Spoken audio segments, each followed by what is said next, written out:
And I can't imagine that if called to action, younger people in this country are ready to go.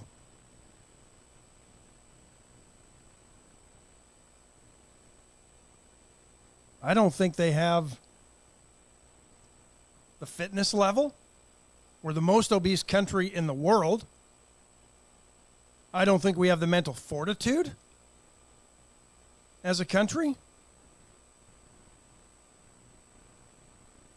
And that's just the start.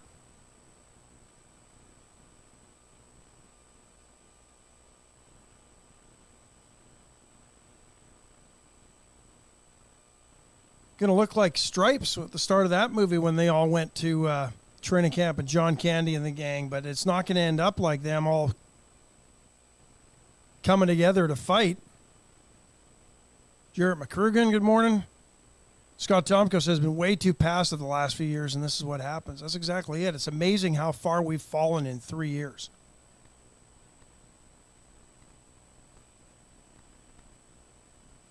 Almost 3 years to the day Joe Biden was elected president, and here we are.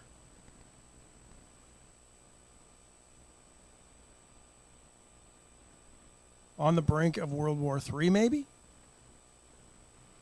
James Kerr seems to think so. I'm thinking we're getting pretty close.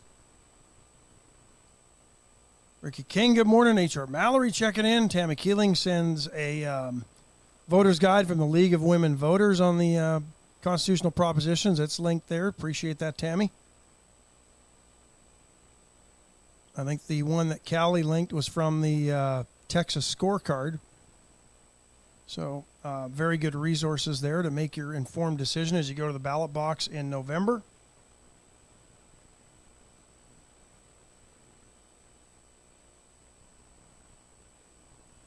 Israel announcing early this morning they've carried out another strike on a targeted raid into Gaza.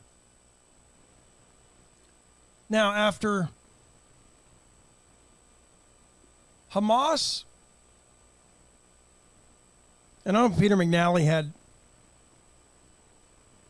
issues with me yesterday because I don't like the fact the Biden administration has not labeled Hamas a terrorist organization, even though they are. But the media keeps reporting the numbers that Hamas puts out there as those killed and injured. And I think according to them, it's like 6,000 civilians killed and 13,000 more injured in the strikes that that Israel has made in retaliation to the terrorist attack on October 7th.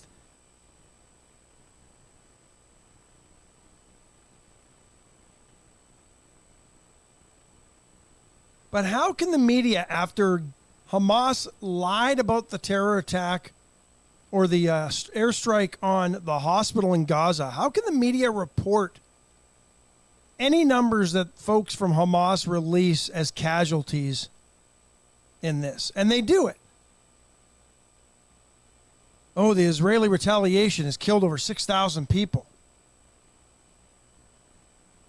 according to Gaza officials. Well, who are Gaza officials? Hamas.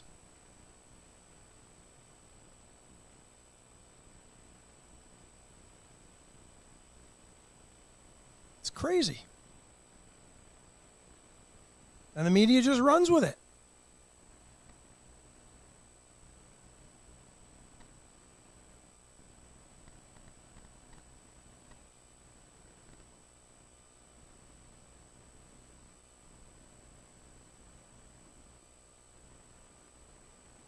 Yeah, the New York Times actually calling it the Hamas-run health ministry in Gaza, saying 6,747 people have been killed in Israel's relentless bombardment of the Palestinian territory.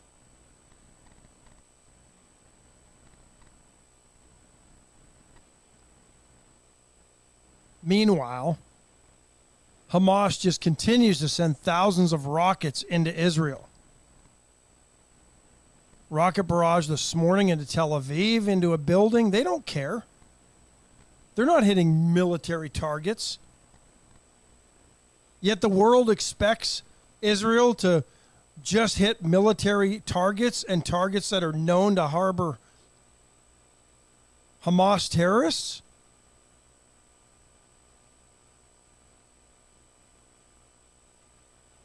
Brenda Shank says it's because the media lies all the time. Absolutely they do.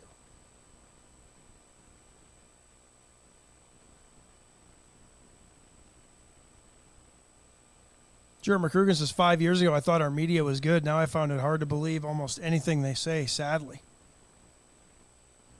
Yeah, for me it started in 16 when they just absolutely vilified Donald Trump, not because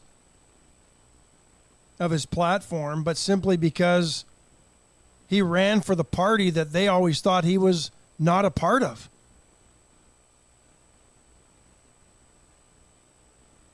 Hillary Clinton, Oprah, NBC, CBS, ABC has kind of been out of the late night TV game. But think about it. Prior to 2016 or announcing his run, Donald Trump was on NBC with his own reality show, Apprentice and Celebrity Apprentice. He was making the rounds on all the talk shows late at night.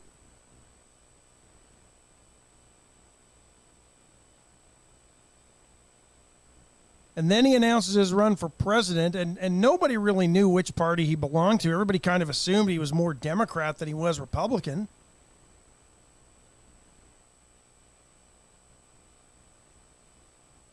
But then he runs as a Republican, and the world hates him. And they dig out sound bites that have been somebody's been holding on to for years and use them and take them out of context. And then in 2020, oh, he's a mean guy. He says things that we don't like to hear.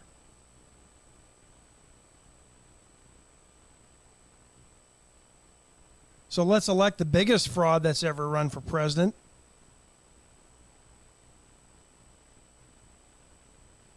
Just because it's his turn. And here we are with weak leadership.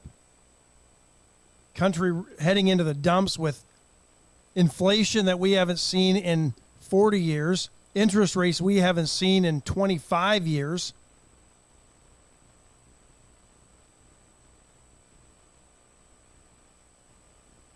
And no plan to fix anything that the Democrats say are the problems with this country.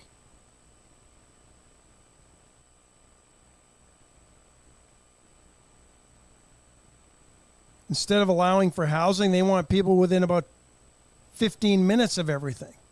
High-density urban living, that's where they want people. They don't want people moving out to the country to affordable housing. They want them in little boxes where they can control them, where they can't drive a car, have to rely on public transportation, government transportation, or electric vehicles.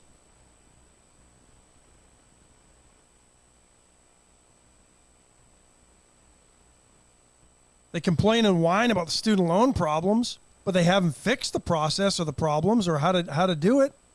They're still handing out money left and right.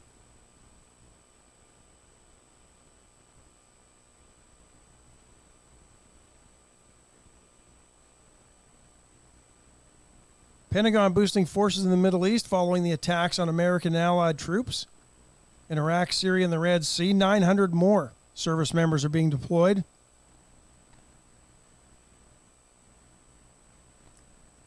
Some of them, according to the Pentagon, were given prepare to deploy orders already. Others were not.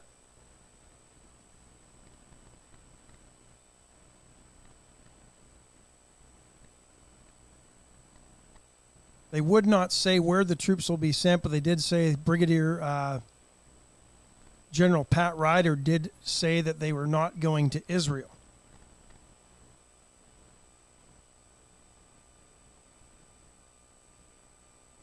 "16 attacks on U.S. troops by Iran-backed proxies in Iraq and Syria, as well as a missile launch that appeared to have threatened a U.S. Navy vessel, as the USS Carney shot down 4 medium-range missiles that were launched from Yemen towards Israel."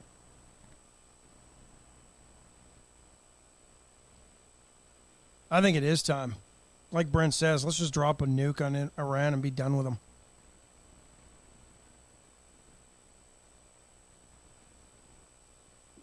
or at least the mother of all bombs, right on the Israeli parliament. Just get them all.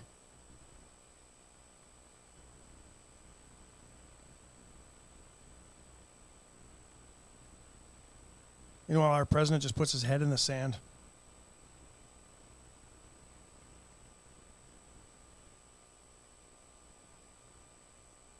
And there's a military-like buildup on our southern border. Sheriff Louderback's going to join us shortly, and we'll discuss what's going on down there. But first, let me tell you about Allen's Wrecker Service. 578-6300, Allen's Wrecker Service. Your go-to, tow-to. You're on the side of the road, you're in a ditch. Roads are a little slick this morning, so please drive carefully. You don't want to have to use Allen's Wrecker Service, but if you do, please give them a call. They're the best in the business and the only ones we ever use. VCS Company is the only locally owned and authorized AT&T retailer right there on Kerr Boulevard for all your communication needs. VCS Companies has you covered. Whether it's the Video Doorbell Pro to keep an eye on your Amazon packages coming and hopefully not going until you get home.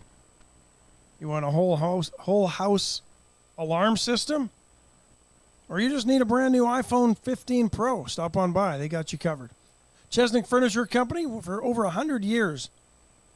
Chesnick is providing Victoria and the surrounding area the furniture that makes their house a home. Right there at 116 at West One Lynn. Great deals, great sales. You always do better at Chesnick. And today's the last day to get into Veracruz. Simply the best Mexican food in town. Stop on by today. Because they're not open on the weekend. They won't be open again until Monday. So if you don't give it your Veracruz fix today, you're not going to get one all weekend. And Palace Bingo. I think they have a late night bingo tonight. So if you want to go where friends meet friends, head over to Palace Bingo tonight. It's not Wade and Carter night, but you can still have a good time.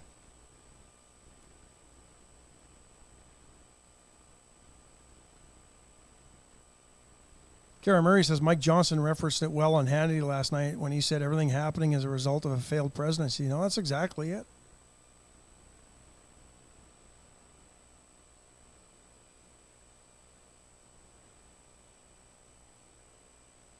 Just crazy what's going on.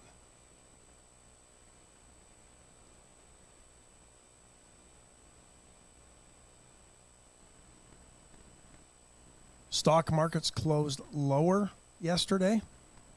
NASDAQ is down 13% since July.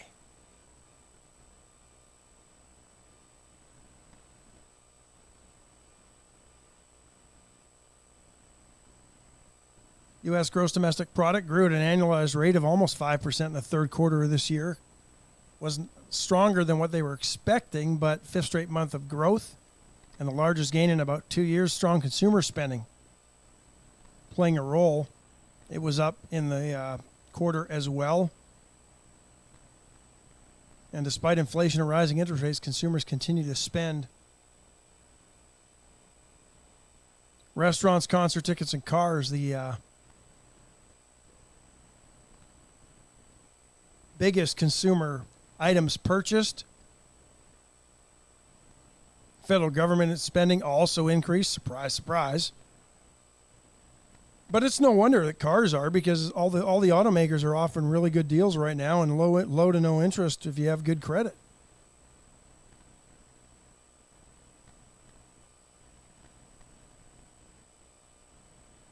But analysts are predicting a slowdown in the fourth quarter. That's not good for news for retailers, because the fourth quarter is usually their strongest one with Christmas. So, Mark and Melissa Hansen checking in. Greg Garcia, good morning. Cody Bowman, Stuart Martin, Scott Tomko says Biden is Obama 3.0. Pretty much.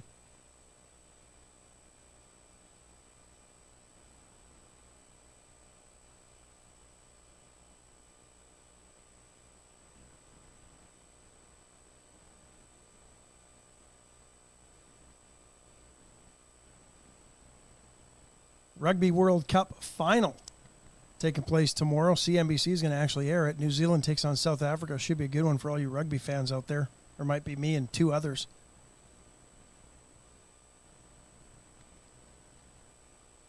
Curious if any of you saw this, but Sam Bankman-Fried got to take the stand in his fraud trial without the jurors present.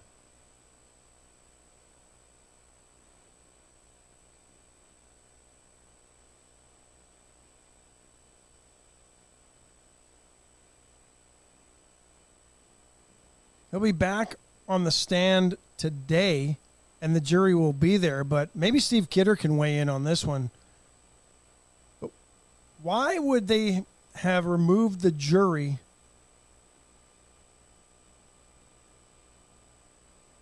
during yesterday's questioning?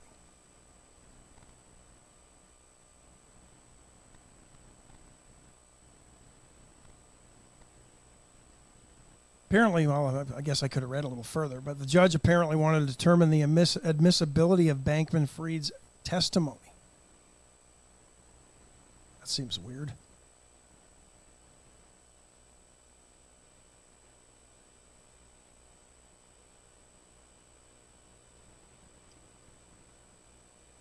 Didn't like his answers, apparently. Gave vague, meandering answers in which he said he was not entirely sure, didn't recall past conversations about company policies and meetings with lawyers. At one point, the judge had to interject, this according to CNN, urging him to actually listen to the question and answer the question directly.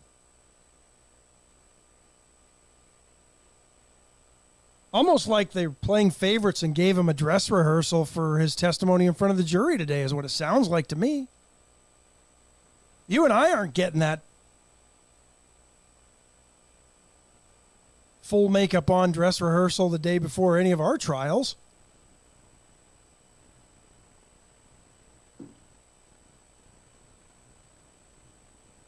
Should have let the jury see that he's a bumbling idiot and doesn't know anything.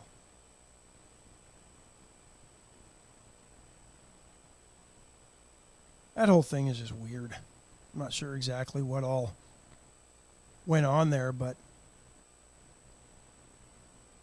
I think there's more to that story and we're never going to find out. Obviously a pyramid scheme of some sort, but somebody made some money on the back end of that besides Bankman-Fried and his buddies. There was somebody that was probably pulling in a whole lot more than those guys.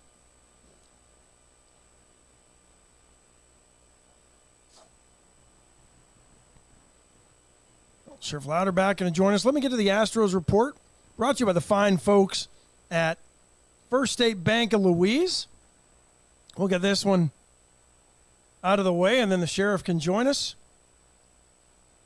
The other day, the Astros did claim right-handed pitcher Oliver Ortega off waivers from Minnesota. They also added another right-hander to the roster earlier this month, so they're loading up on pitching, and then did announce that officially yesterday the retirement of Dusty Baker, which we called, what was that, a month ago or so? We were on it. Nobody wanted to believe us. Dusty says it's not goodbye, it's just see you later. He's got to go into the Hall of Fame as a manager. 26 seasons, 2,183 wins, 1,862 losses. That's pretty impressive. 7th all-time in wins. And all other eligible managers with 2,000 wins are in the Hall of Fame. So I would think, and he's well above that threshold.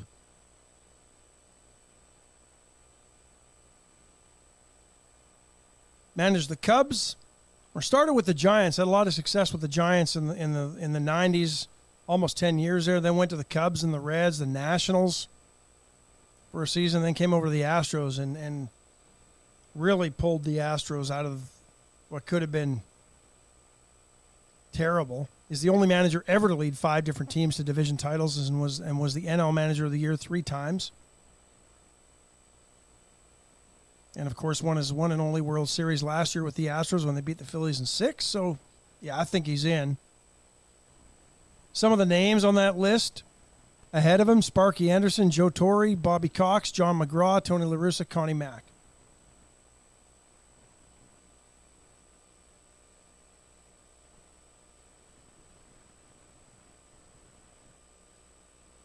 almost 2,000 hits in his playing career as well, so it's not like he was a slouch. Scott Tomko says. Toothpick stocks dropped after the announcement. Absolutely. But you know what? Could have been worse.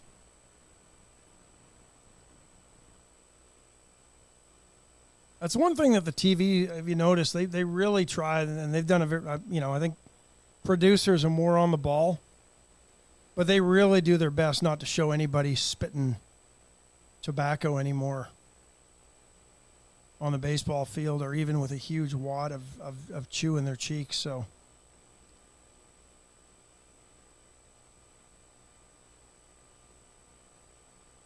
the Astros say goodbye. Craig Counsell, I think, is a name that's going to pop to the top. He's rumored to be on his way out of Milwaukee. It'll be interesting to see which way they go. Do they?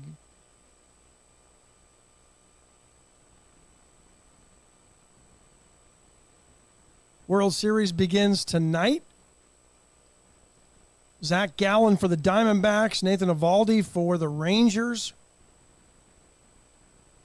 Eovaldi with a 4-0 record this postseason, an ERA of 2.42. He'll get the Game 1 start at home for the Rangers. Diamondbacks coming off their Game 7 win over the Phillies. I think it's Rangers in 5. I just don't see the Diamondbacks. They played well in that series. I just don't see them matching up very well. And if Garcia can stay hot, going to be trouble for the D-backs. Let's take our next break. We'll bring the sheriff in. Atzenoffer, South Texas tradition since 1926. Whether you're looking for brand new cars, used vehicles, Atzenoffer and Atzenoffer.com has you covered. Armor Air, 579-0966. They're going to be stopping by my place tomorrow. They do work weekends. I've got an issue with an air conditioner, and they're going to come check it out. So appreciate that. If they can get there today, they will, they said. But they've got me on the schedule for Saturday. And don't forget the chopping block right there on North Navarro. Wings on sale, $4.99 a pound. So get your wings ready for the Cowboys and Texans on Sunday.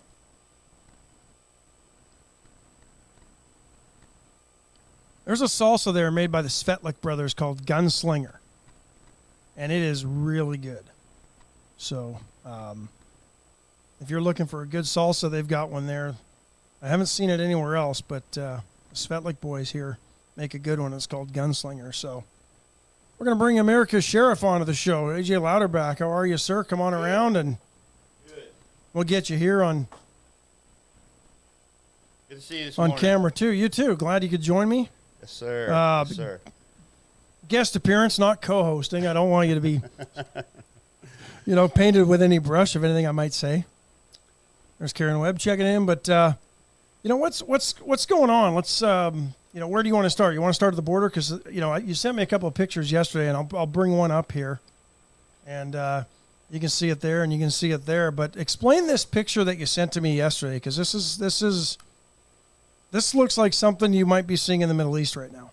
Sure does. Very, very similar. This area right here where this picture's taken from is directly across from the west end of Roma, at a town outside of it's actually called Fronton. And down on the river, down the Rio Grande, there is a piece of property about 170 acres. It's called Fronton Island.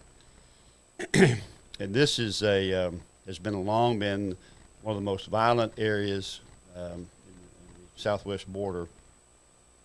And it is exclusively under the control of the Gulf Cartel. And here we have members of the Gulf Cartel just kind of rejoicing from a gun battle. This is directly across the river.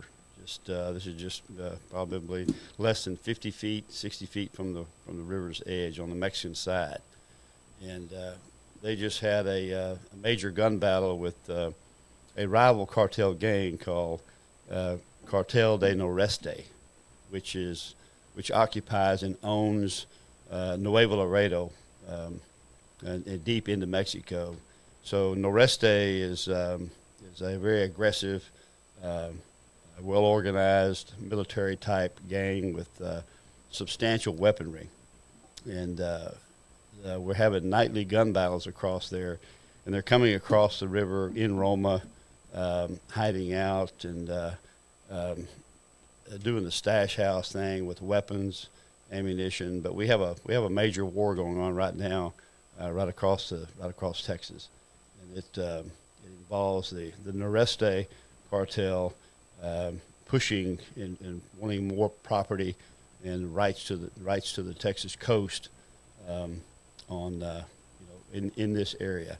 So the Noreste wants to own and control all of the Roma area approaching Rio Grande City in Starr County, and it's on right now. I listened to a 4.5-hour gun battle the other night, which was Tuesday night, and it was pretty. We had some grenades going off. We had wow. It's a full-blown military type assault. And where are they getting all their munitions? And is it stuff that's been bootlegged from the Mexican Army and Navy? Well, it's a great question.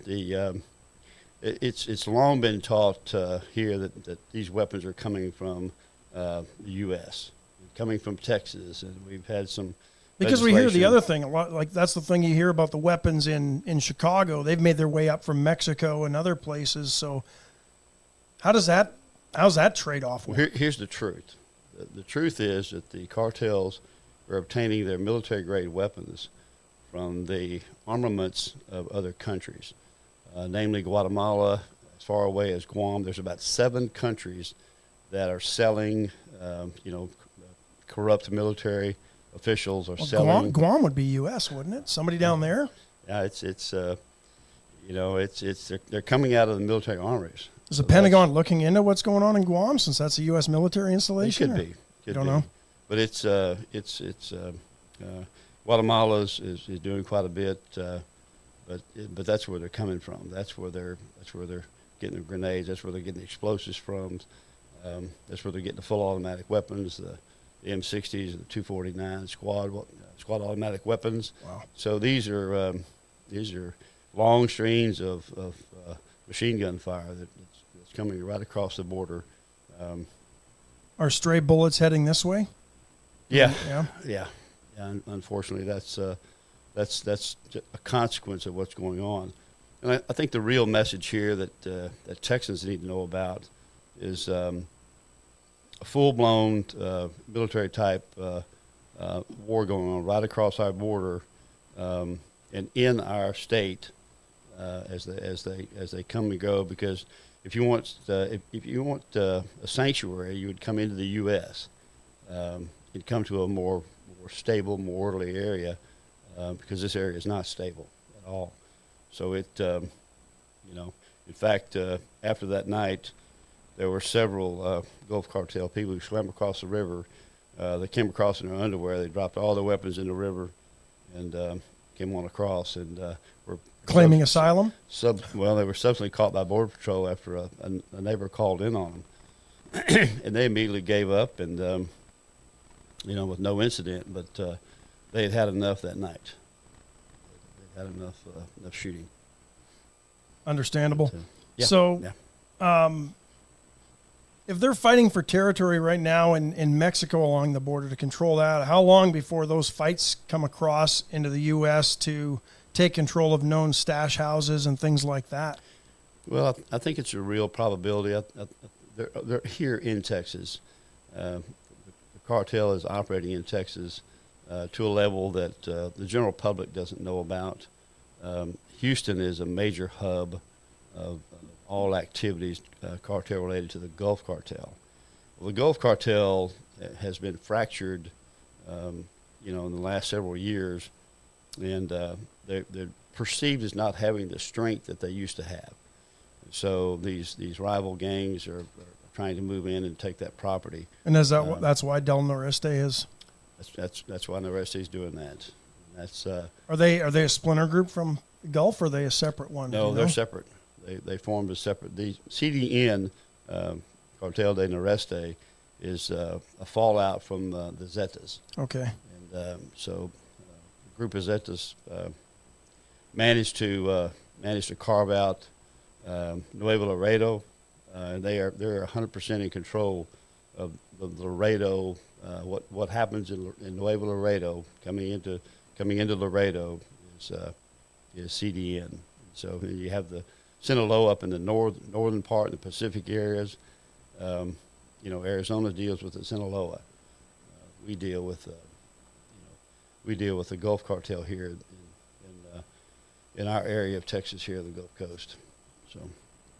Scott Tompkins says, an average person could become pretty nervous with all this stuff going on with the Middle East, China, and now south of the border. Yeah, it's unsettling times. It really is. How do you deal with this as an average person? Well, I think knowledge of what's going on. I think self-protection. I think we have to be aware. We have to be informed, and we have to take precautions. We have to maybe educate your family more about where you're going and what you're looking for, what's going on.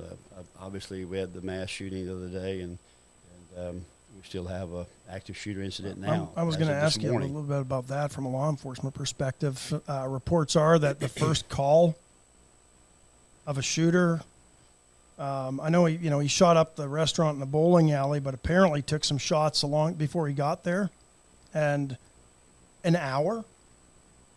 The first call came in an hour before any law enforcement. And I know Lewiston, Maine's not a huge town, but is this kind of a Uvalde all over again with a lack of response? What have you been able to determine? Because, when you hear that they had a call an hour, they could have had this guy long before he ever started shooting up the bowling alley, from what I understand. I wasn't able to find anything last night that was very definitive about what's happened. It's being glossed over. The fine details really are not being printed where that I have found. And they never will be, probably. But, I'm not real sure what's going on. They've got an appropriate response now, but you think he's still alive? I don't think he's still alive. Debatable. I'm not sure. He could have. We'll see. Time will tell on that, and hopefully they'll wrap this up pretty quick and start looking into the entire situation from an investigation standpoint. Did the Army fail us in this instance? They had a lot of red flags. From what I understand, if anybody has an ability to just basically lock somebody up for they're crazy, it's the Army. And supposedly they knew about some things and really may not have done much. Well, they're going to be accused, I believe, of inaction on this. They took some steps, the mental health steps, what I would call more of a standard response to the situation that he got himself in back in the summer, summer of 23. But just a couple of short months ago, he exhibited some type of behavior, which really, as we know today, when you're trying to predict this stuff. But I think when you tell somebody you're hearing voices in your head, that's a pretty good predictor.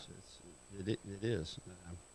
No question about it. I'm not arguing that at all. It's just some of these responses with mental health that we've seen over the years are less than satisfactory when someone does something like this. And so there's always a finger pointing about what should have been done and what could have been done and all those things that were talked about. And, I see Maine as fairly. They've got concealed handgun there. What a shame it was that someone in the bowling alley wasn't well equipped and armed and was able to stop the shooter. So I don't know all of Maine's laws, but maybe you couldn't conceal carry in there, similar to I'm not sure. Licensed premises here. They don't have red flag. They're pretty conservative state in that. So they have a licensing process, but I don't know the details about where they carry, they can carry. I don't know about the alcohol restrictions there in the bowling alley. So could have been. What else is keeping you busy? You were down border pretty much the entire week. listen to a 4-hour gun battle. What is the federal government doing? I heard last week they flew a plane load for the first time of Venezuelans back to Venezuela, apparently. Is this simply posturing for the upcoming election so the Biden administration can go, look, this is what we're doing. We've sent Venezuelans back to Venezuela. We're taking care of the illegals that are coming across. I mean, one plane load when you're letting in hundreds of thousands a month really doesn't matter, but the people don't care. It's the optics of it, right? Well, it's laughable. It's a joke. And all you're going to see now is political posturing as we move into the major election season. Think about the wall, what he's done there. The very first thing he did in taking office was stop the wall. Yeah. And now, of course, he says, well, now I can't stop the wall. This money's already been appropriated. And, after they sold off equipment, sold off all types of things, it's just a sick mess and a laughable situation that this administration has gotten us into. Ricky King says the problem I have with all this is the government's going to push for red flag laws and push for people that have seen psychiatrists, and they're going to come after guns again, especially people that got out of the military with PTSD. Well, that's a fear. That's a concern, and I feel comfortable here in Texas. Somewhere, some state will can very likely enact some type of red flag law, which is really just an educated guess about what someone's behavior is going to force them to do, and that's the whole problem. How do we pinpoint and guess accurately who would be an active shooter and who wouldn't? So. You sent me a picture, and I didn't get a chance to upload it on here, but Fronten Island, let's go back to the border. This is an island. Explain the island again. It's in the middle of the Rio Grande, correct? It's actually, 35 years ago or better, it was actually an island. Okay. With water flowing around it on both sides.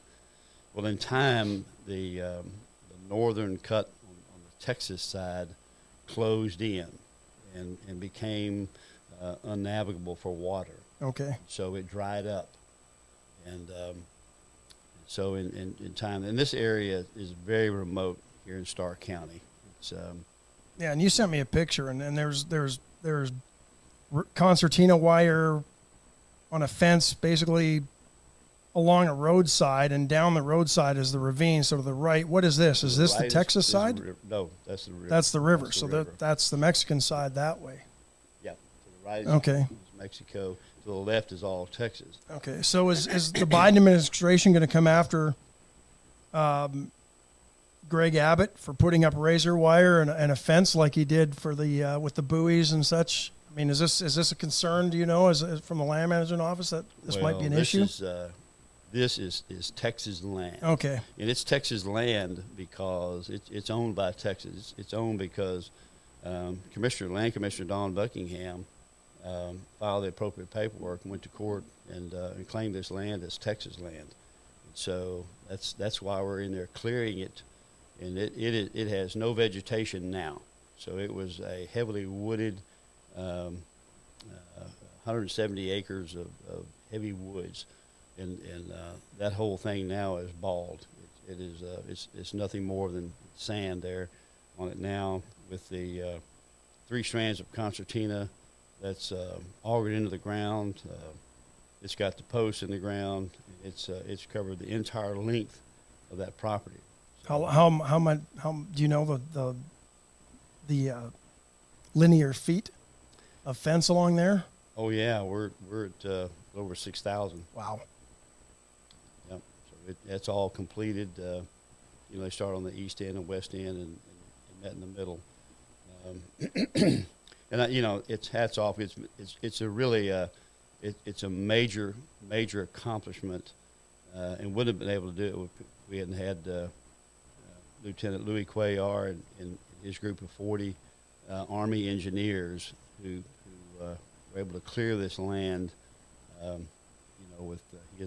He's got about 13 pieces of heavy equipment there on the island, and they've worked 2 shifts, 7 to 7, to clear this property. and they've done it. They've done it in a month.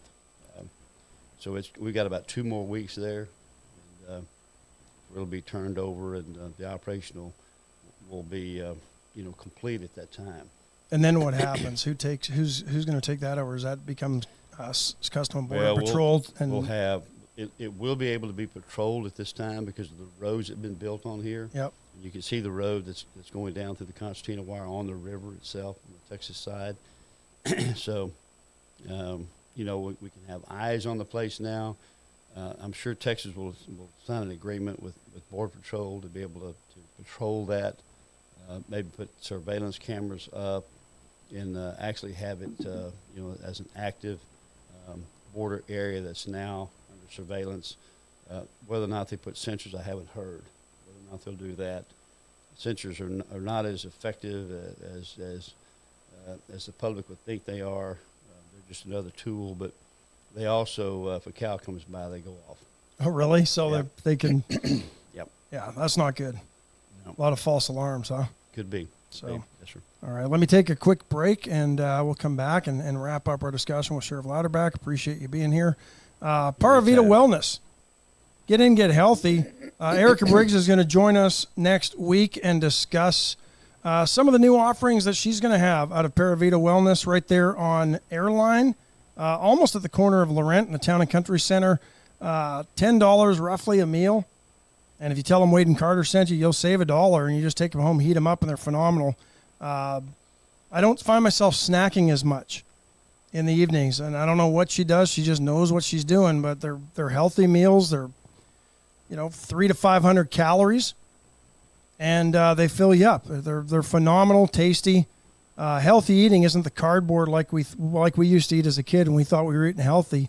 Paravita Wellness, great food, and Erica can also help you with any nutritional planning that you want as well, and she's got a vast array and assortment of resources that can help you out as well. White Trash Services, 550-1826 for all your trash collection needs in Victoria County, 6 contiguous counties, Lake McQueen, Reno, Nevada, and now into Colorado as well. So White Trash blowing and going, and they can provide you with weekly pickup, dumpsters, roll-offs, even White Trash Site Services can come and clear the land. Maybe that's who the state should have called to bulldoze Fronten Island was White Trash Site Services. USA Concrete Coating, Junior Samples, a happy man. They came in and polished up his floors and did a great job on Rob and Linda's last resort. And we've talked about that, but just phenomenal job that USA Concrete Coating did on his place, and they weren't happy with the job initially and came back and got it right. And Went Services for all your generator and electrical needs. Went Services has you covered from whether you're building a new home, renovating, or you just need to move some outlets around. They're not where they need to be anymore. They've got you covered. So, Will Vincent checking in. Good morning to you, Will. What else from your perspective, what do you make of the Middle East? You served in the Air Force. What do you think? Are we on the edge of another armed conflict, World War III, as James Kerr thinks we're there, or are we not quite that close? Well, there's Israel's the only one declared war. But, in my lifetime, this is probably as close we've been to a third World War that I could see, and I think there are people that want that. There are countries that want that. I think if we don't do something with Tehran, with Iran, or Israel, permit Israel to do what they need to do, that this end will never this will never end. And I'm a fan of Israel. I believe in what they do. They've said never again that they're not going to have another Holocaust, and I think it's very obvious that the Palestinians, the Hamas, the Hezbollah, that all they want to do is remove Israel from existence, and so our support of Israel, I think, is critical. But I'm very concerned, and I think as Texans and Americans, we have to pay attention to each and every day about what's going on, because this administration is weak. Well, I was just going to say, I was going to bring up, because on October 23rd, Brigadier General Ryder said that the military would take all necessary actions to defend U.S. and coalition forces from Iran. Then just yesterday, they would not acknowledge if the Biden administration would respond to Iran at all. So they've softened their stance a little bit, and that just makes us continue to look weak, doesn't it? You know, it does. But the messaging from this administration is one of indecisive. There's no leadership here. The military is prone to being manipulated by politics. So we've been here before in this country. Where the militaries haven't been allowed to do things. We have no clear message from the U.S. Political team, and it's gotten us where we are today. It's gotten the world in chaos. And these are the things that history will record, that this administration was so ineffective, and that this allowed this to occur and keep building and going on. And now we have every major country in the world aligned against us. So these are from China to Russia. So these are concerning statements and concerning state of affairs that we face each day here in the United States. Can we afford to wait a year till the next election? We're on the verge, and there are some, and I'm starting to believe that this is Biden wants to be committed to a war because he knows he won't lose an election. The American people probably will not vote for change in the middle of a major conflict. We just don't seem to do it.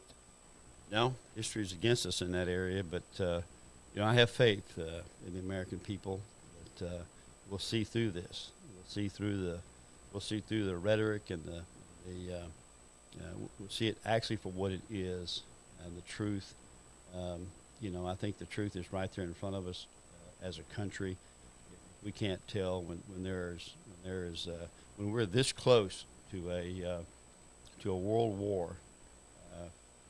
I think the American public has to act on that politically. This is a direct result of an election that never should have happened. This man is not capable of leading this country properly. That's unfortunate. But my motto has been for some time: survive to 25. And that's getting tough, right? Yeah. That's. We'll see. Yeah. We'll see. I mean, I'm looking here on where's this coming out of? Let me look and see. I think this is. This is the New York Times this morning, and they're saying that President Biden's national security advisor called the Middle East quieter than it has been for decades in an essay that went to the press before the war began. Jake Sullivan is the one who sent this out. That was published this week for Foreign Affairs magazine. How do you, it's just propaganda, isn't it? They're just trying to paint a picture that things aren't as bad as they really are. The Biden administration is simply one big lie, as you see here. This is why they have no credibility. This is why we can't trust the administration that's in place. And you have to do your own research. And you have to, 7,000-word essay from Jake Sullivan, his national security advisor. This is this is the person who's advising the president, who says that it's calm and quiet. This article was printed on October 2nd, or sent to print on October 2nd, calling the Middle East region quieter than it has been for decades, even though the Middle East remains beset with perennial challenges. Then this leads me to a bigger problem, because 5 days later, Hamas attacks Israel in an unprecedented attack in scope and strategy and weapons. And we're finding out there was some inside intel from Israel back to Hamas. They were able to alter trajectories of rockets heading into Iran to avoid the Iron Dome. But how did the rest of the world that listens in on this chatter miss it? And this tells me right there, either this is a complete misdirection to try to lure the people and it didn't get published or well read, or somehow our intelligence is just not working the way it should, or we're not sharing it. I don't think we're sharing it. I believe that Israel has got one of the finest intelligence systems in the world. The Mossad is legendary in what they do. And there's some questions in my mind about how they were able to pull this off in Israel, and why the response from Israel was late on that day that this happened. And so I've got some questions because that the internet was alive, and there's a lot of intelligence that didn't get to Israel. So I do have some questions about how this was able to be pulled off in this way. I know they fired 2,000 plus rockets into Israel in another area. Some resources had gone to there because that was an accelerated attack, on Israel at that point in time. And since then, they've fired anywhere from 4,000 to 6,000 just to Tel Aviv. Oh, it's happening every day. I mean, you let rockets rain down on the civilian population of Israel. There needs to be a military response to that. Jim Hartman, good morning. And the world's Morning, calling Mr. for Jim. restraint. So, all that aside, how are you going to escape the daily the grind of all this? Are you going to watch any of the college football? A&M plays South Carolina. You're probably going to watch Texas game, maybe. Yeah, I try to pick up the maybe a little bit of the Texas game. South Taking on Carolina BYU. game with A&M. That's two of our big ones here in Texas. But we do what we do. We seek fun where we can find it, and stay vigilant. That's really the key today, for a successful outcome. Well, Sheriff, appreciate you stopping by. Absolutely. We're pretty much at the top of the hour, so we'll get going. But thank you very much for your insight. And Always a pleasure. And really enjoyed the visit this morning. Yep. Eye-opening, folks. Pay attention when folks like Sheriff Louderback are speaking, and you have an opportunity to listen and tell you what's really going on. He was just down at the border. He saw it with his eyes and brought it back here for you. You don't have to listen to the media chop things up and try to paint a narrative that doesn't exist. I showed you the picture of the cartel members with their guns on the other side of the border. If I would have had more time, I would have shown you what they're doing to protect Fronten Island. It's just, it's crazy and almost scary and eerie that we're having to take the measures that we're taking to protect ourselves because our federal government is letting us down on our southern border. So with that, you all have a good weekend. Absolutely. And we'll see you next week. Bye, folks. Lost $20 on his football bet.